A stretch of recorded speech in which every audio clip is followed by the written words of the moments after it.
उधळारे गुलाल वाजवारे नगारे त्रैलोक्याचे स्वामी आज धर्तीवर आले। नमस्कार, मी पूजा आपल्या चॅनलवर तुम्हा सगळ्यांचं पुन्हा एकदा खूप खूप मनापासून स्वागत करते। तुमच्या सगळ्या इच्छा स्वामी महाराज लवकरात लवकर पूर्ण करत ही स्वामींचरणी प्रार्थना करते व आजच्या या आपल्या व्हिडिओला सुरुवात करते। बघा, 20 तारखेला आलेला आहे प्रकट दिन।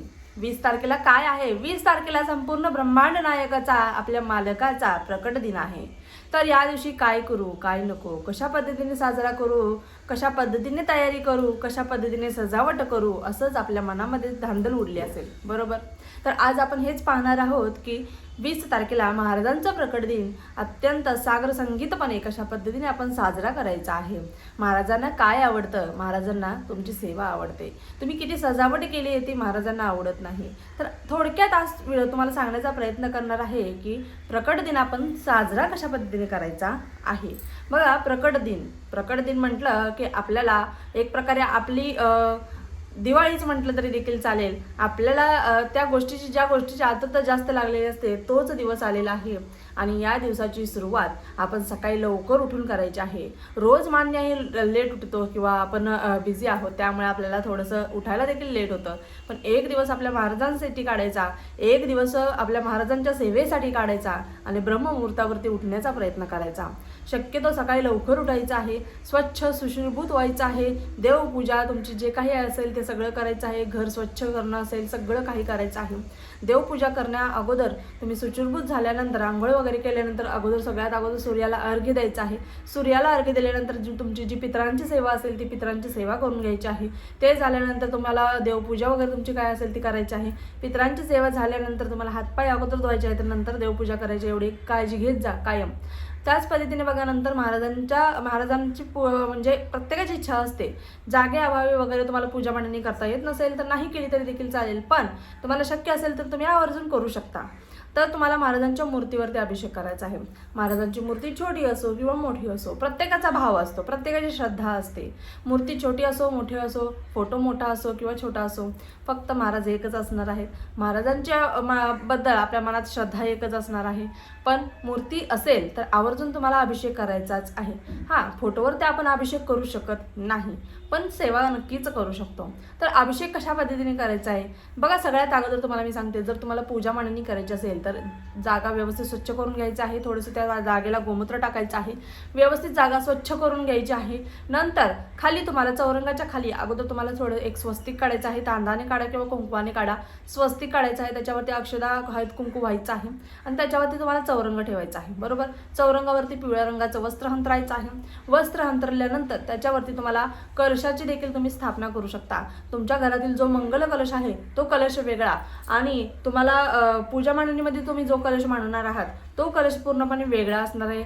याची एक खात्री करून घ्या की मंदिरातला कळस तुम्ही उचलून पूजा मांडणीमध्ये ठेवणार नाही, कारण तो आपल्या कुलदेवीच्या नावे आपण ठेवलेला असतो आणि हा आपण पूजेसाठी करणार आहोत, बरोबर?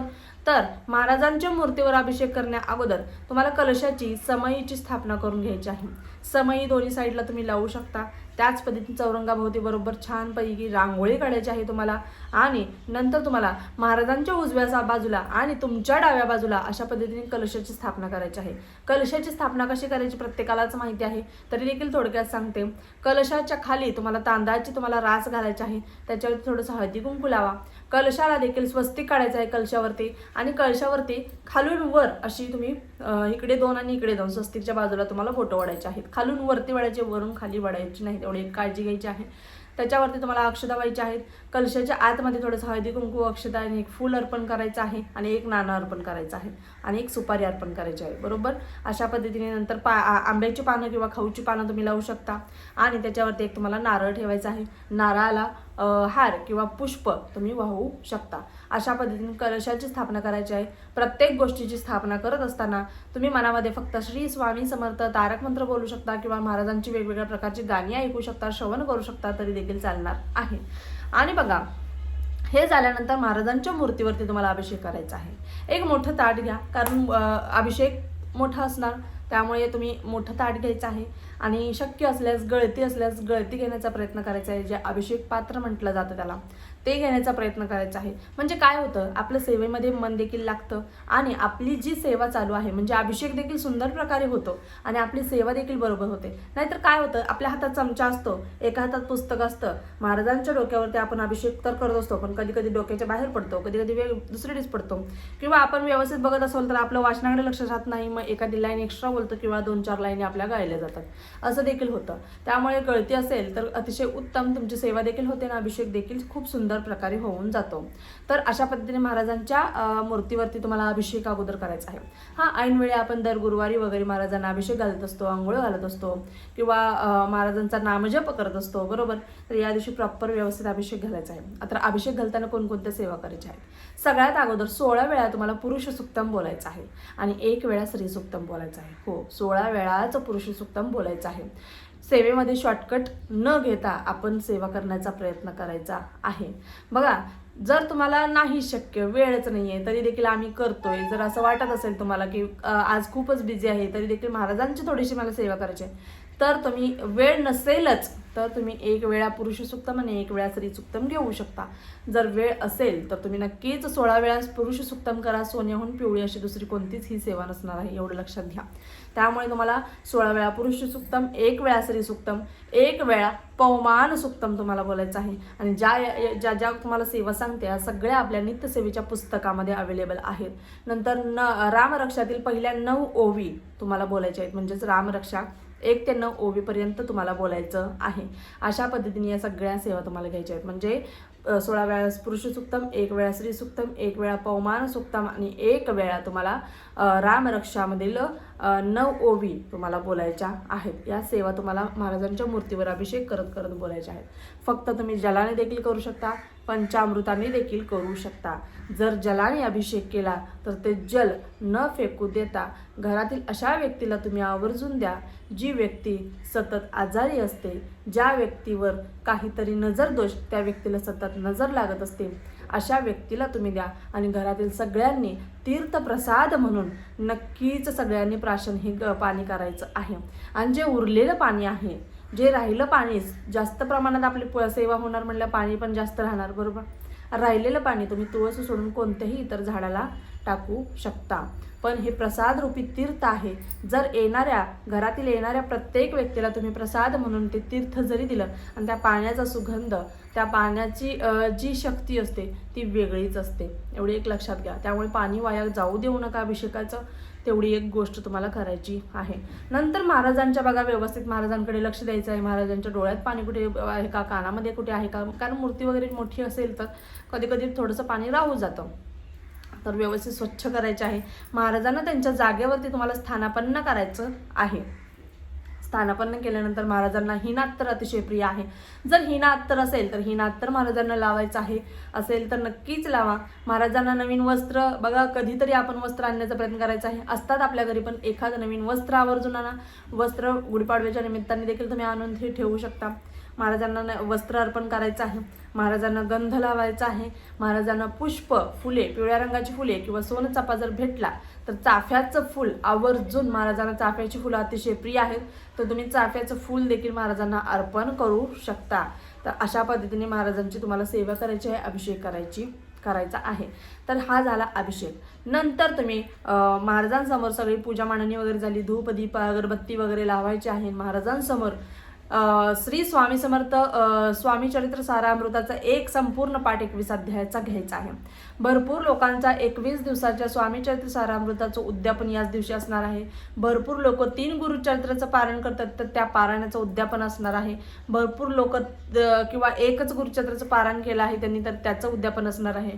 कोणी कोणी तारक मंत्राचं अनुष्ठान केलं असेल त्याचं उद्यापन असणार आहे. तर अशा पद्धतीने भरपूर लोकांचं उद्यापन असणार आहे. कधी कधी मध्ये मासिक पिरियड्स वगैरे आल्यामुळे कधी कधी त्यांचं 20 तारखेच्या पुढे पण जाईल, म्हणजे 21, 22, 23 पर्यंत देखील त्यांचं उद्यापन जाऊ शकतं. पण स्वामी समर्थ महाराजांच्या प्रकट दिनानिमित्त आपण जी पूजा मांडणी केली आहे त्याचं असं विशेष काही उद्यापन नसतं. पण बाकी सगळ्यांचं उद्यापन असतं आणि बाकीचं उद्यापन म्हणजे विशेष असं वेगळं काही नसतं. तुम्ही नक्कीच दान धर्म या दिवशी करू शकता. तुमची इच्छा असेल तर तुम्ही एखादं मूल घरी जेवायला घालू शकता, एखादं सवासनं जेवायला घालू शकता. पण असं काही देखील दिलेलं नाही आहे की तुम्ही हे करायचंच आहे किंवा उद्यापन करताना जेवू घालणं महत्त्वाचंच आहे. तुम्ही दान धर्म करा आणि दान म्हणजे महादान केलेल्याचं पुण्य आपल्याला देखील लाभत असतं. त्यामुळे बघा, दान द्यायला आवर्जून शिका. का आपल्याला महाराजांनी दान देणाऱ्यामध्ये ठेवलेलं आहे, घेणाऱ्यामध्ये नाही. एक गोष्ट लक्षात ठेवायची आहे. आणि तुमच्या जवळपासच्या मठात केंद्रात जा. उद्यापनच तुम्हाला करायचं आहे ना, तुमच्या जवळपासच्या मठात केंद्रात जा. तिथे गेल्यानंतर तुम्ही 1.25 किलो केळी किंवा जास्त प्रमाणामध्ये केळी घ्या. ती तुम्हाला तिथे दान करायची आहे. जास्त प्रमाणामध्ये घेतली तर स्वतः उभा राहून ती तुम्हाला प्रत्येकाला प्रसाद रूपी म्हणून तिथे उभा राहून वाटा. त्याचं देखील तुम्हाला पुण्य लाभेल. त्याच पद्धतीने तुम्ही पिवळ्या रंगाची मिठाई वाटू शकता, पिवळ्या रंगाचा मसाले भात करून घेऊ शकता, पिवळ्या रंगाचा शिरा तुम्ही करून घेऊ जाऊ शकता आणि तिथे तुम्ही प्रसाद रूपी म्हणून दान करू शकता. एखाद्या गोरगरिबाला पिवळ्या रंगाची एखादी ब्लँकेट वगैरे तुम्ही दान करू शकता किंवा त्यांना तुम्ही केळी वगैरे दान करू शकता. अशा पद्धतीने तुम्हाला प्रकट दिन हा साजरा करायचा आहे. महाराजांच्या आरत्या घ्यायला विसरायच्या नाही, तेवढे एक लक्षात घ्यायचं आहे तुम्हाला. या दिवशी तुम्हाला 10:30ची आरती घ्या. तुम्ही 12च्या आतमध्ये एक आरती घ्या किंवा 12ची आरती घ्या, चालेल, काही हरकत नाही आहे. आरत्या तुम्हाला 5 कमीत कमी आरती घ्यायच्या आहेत. मग तुम्ही दिंडोरी पणीच्या घ्या किंवा तुम्हाला ज्या आवडतात त्या आरत्या तुम्ही घेऊ शकता. अशा पद्धतीने 5 आरत्या तुम्हाला घ्यायच्या आहेत. सायंकाळी 6ची एक आरती घ्यायची आहे. नंतर तुम्हाला बरोबर सकाळ आणि संध्याकाळी दोन्ही वेळेस तुम्हाला घरामध्ये आरती करायची आहे आवर्जून महाराजांची. आरती झाल्यानंतर बघा, सकाळी तुम्हाला नैवेद्य, तुमचं पठण झाल्यानंतर तुम्ही नैवेद्य दाखवायचं आहे किंवा वाचनाच्या आधी तुम्ही नैवेद्य दाखवणार असाल आणि संध्याकाळी वाचणार असाल तरी देखील काही हरकत नाही आहे. नैवेद्य महाराजांना दाखवायचा आहे. जो घरात तुम्ही आवर्जून बनवला असेल, मग कोणाकोणाला पुरणाची पोळी बनवायची असते, कोणी पुरी भाजी बनवतं, अजून कोणी वरण भात बनवतं. प्रत्येकाच्या इच्छेनुसार काहीही तुम्ही नैवेद्य बनवू शकता. प्रत्येकाच्या परिस्थितीनुसार, इच्छेनुसार तुम्ही नैवेद्य बनवू शकता, महाराजांना आवर्जून दाखवू शकता. शक्य असेल तर बेसनाचे लाडू तुम्हाला बनवता आले तर बेसनाचे लाडू महाराजांना अत्यंत प्रिय होते, तर तुम्ही लाडू देखील बनवू शकता. अशा पद्धतीने तुम्हाला नैवेद्य वगैरे दाखवायचा आहे, आरती वगैरे करायची आहे आणि तुम्हाला दानधर्म आवर्जून करायचा आहे. दुसऱ्या दिवशी आपल्याला पूजा मांडणी उचलायची आहे. पूजा मांडणीसाठी तुम्हाला जसे सांगितलं उद्यापन वगैरे असं काही नाही आहे. तुम्हाला वाटतंच तर तुम्ही एखादी आरती घ्या, नंतर हातामध्ये अक्षता घ्यायच्या आहेत आणि फक्त महाराजांच्या मूर्तीवर टाकू नका, कारण महाराजांच्या मूर्तीमध्ये म्हणजे ते एक तत्व जागृत असतं. या पृथ्वी तलावावरती स्वामी तत्व खूप प्रचंड प्रमाणामध्ये जागृत असतं. त्यामुळे त्या अक्षता घ्यायच्या आहेत आणि फक्त तुम्हाला कलशाच्या तिथे यांतु देवगणा सर्वे पूजामध्ये इष्टकाम प्रसिद्ध्यर्थ पुनरागमनायच्या म्हणून कलशाच्या तिथे तुम्हाला अक्षता अर्पण करायचे आहेत आणि नंतर पूजा मांडणी तुम्ही हलवायची आहे. किंवा अक्षता नाही टाकल्या, फक्त अशी उत्तर दिशेला थोडीशी पूजा मांडणी हलवायची, नंतर बाकी सगळे वस्तू उचलून घ्यायच्या आहेत. अशा पद्धतीने आणि जे कलश मांडला होता त्या कलशातील पाणी टॉयलेट बाथरूम सोडून संपूर्ण घरामध्ये शिंपडायचं आहे. श्री स्वामी समर्थ, श्री स्वामी समर्थ, श्री स्वामी समर्थ या मंत्राचा जप करायचा आहे. दिवसभर तुम्ही चालता बसता उठता खाता पिता कामं करता करता महाराजांचं जितकं शक्य होईल तितकं नामजप या दिवशी करायचं आहे. त्यामुळे महाराजांची सेवा करायला या दिवशी विसरायचं नाही आहे. तारक मंत्र तुम्ही बडबडू शकता, तुम्ही नामस्मरण करू शकता, तुम्हाला जी सेवा हवी आहे ती करू शकता. पण या दिवशी महाराजांच्या सेवेमध्ये संपूर्णपणे तल्लीन होऊन जायचं आहे आणि आपल्याला सेवा करायची आहे. कारण हा दिवस आहे आपल्या मालकाचा, आपल्या ब्रह्मांड नायकाचा प्रकट दिन. आणि हा दिवस कशा पद्धतीने सागर संगीत किंवा कशा पद्धतीने आपण सुंदर बनवू शकतो याकडे लक्ष द्यायचं आहे. कशा पद्धतीने मी किती सेवेमध्ये संख्या, माझ्या सेवेची संख्या वाढवू शकतो हे पाहायचं आहे. नक्कीच तुम्हाला व्हिडिओ आवडला असेल असं मी गृहीत धरते. तरी देखील तुमच्या काही शंका असतील तर नक्कीच कमेंट बॉक्समध्ये विचारा.